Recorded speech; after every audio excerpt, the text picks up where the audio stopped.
सामाजिक संस्था युवा उड़ान की तरफ से आज रानीगंज के सीताराम जी भवन में कंबल वितरण कार्यक्रम का आयोजन किया गया। इसके साथ ही कई विद्यार्थियों को लेखन सामग्री भी प्रदान की गई।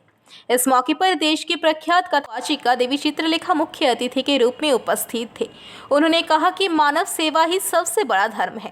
उन्होंने बताया कि ईश्वर की कृपा से मानव को ही मानव सहित अन्य प्राणियों की सेवा करने का सौभाग्य मिलता है और जो मनुष्य सेवा भाव में लीन होकर कार्य करता है उसका जन्म सर्वश्रेष्ठ होता है। उन्होंने इस कार्यक्रम को करने के लिए युवा उड़ान संगठन के सदस्यों की सराहना की और कहा कि उनके इस कार्य से जरूर ईश्वर प्रसन्न होंगे। उन्होंने प्रार्थना की कि इस संगठन के सदस्यों को भविष्य में भी इस तरह के कार्यक्रम करने की क्षमता ईश्वर प्रदान करे। वहीं अगले साल अयोध्या में राम मंदिर के उद्घाटन के संदर्भ में देवी चित्रलेखा जी ने बताया कि करोड़ों भारतवासियों के सपने का साकार होने जैसा है। उन्होंने कहा कि जनवरी में हो रहे पूरे देश अगले साल दीपावली मनाएगा। वहीं युवा उड़ान के संयोजक दिनेश सोनी ने पीवीटीवी के माध्यम से ये बातें कही।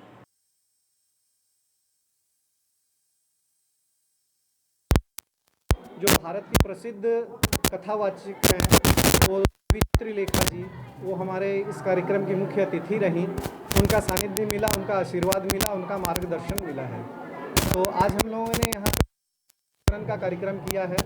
उसके साथ साथ में हम लोगों ने बच्चों को वितरित की है और तुलसी के पौधे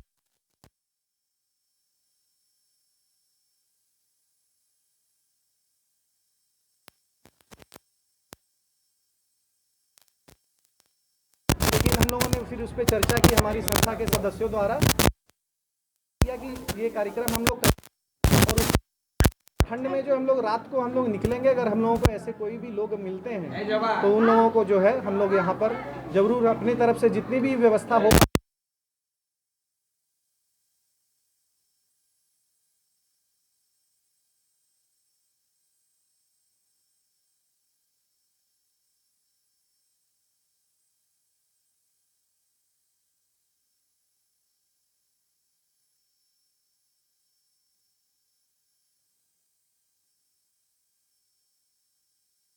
आपको बता दें कि अगले साल संस्था की तरफ से निःशुल्क नेत्र जांच शिविर का आयोजन के बारे में भी चर्चा की गई। वहीं इस मौके पर युवा उड़ान के संयोजक दिनेश सोनी, आयुष भालोटिया, सोनू बर्णवाल, महेश जोशी, शिवशंकर तारबे, पायल अग्रवाल आदि उपस्थित थे। द्वारा जो कार्य इस क्षेत्र में रानीगंज में किया जा रहा है, मैं पूरी टीम को, सभी सदस्यों को अपनी ओर से बहुत बहुत हार्दिक शुभकामनाएं व्यक्त करती हूँ, क्योंकि शास्त्र कहते हैं परहित सरिष धर्म नहीं भाई, पर पीड़ा सम नहीं अधभाई। इस दुनिया में दूसरों को कष्ट देना सबसे बड़ा अधर्म है और दूसरों की मदद करना ये सबसे बड़ा धर्म। तो ये कार्य युवा उड़ान की सभी टीम कर रही है और उसमें शहर के लोग, आसपास के लोग बढ़ चढ़ कर के अपनी सेवाएं दें, ऐसी मेरी श्री ठाकुर जी से प्रार्थना है। क्योंकि एक भजन गाया जाता है कि कभी प्यासे को पानी पिलाया नहीं, बाद अमृत पिलाने से क्या फायदा। मतलब भगवान भी कहीं ना कहीं संसार में ही व्याप्त हैं।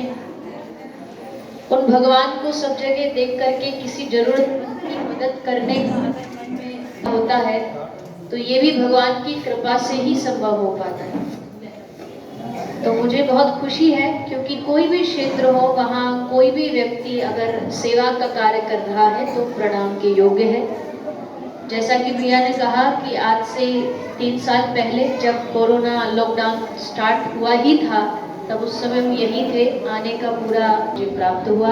आपकी सेवा ऐसी निरंतर बढ़ती रहे आगे, हर दिन आप लोग की जीवों की सेवा करते रहें, यही मेरी ठाकुर जी से प्रार्थना है।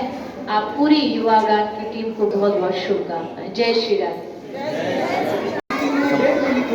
उसी दिन जो है कोरोना लॉकडाउन जो है लग गया था, जिस कारण से वो कार्यक्रम नहीं हो पाया।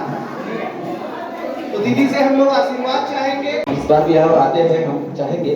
आज पहली बार युवा उड़ान के आग्रह पे आई हैं, बहुत बहुत धन्यवाद चाहेंगे आप दो सब। रानीगंज से सम्राट दास की रिपोर्ट, PVTV न्यूज़।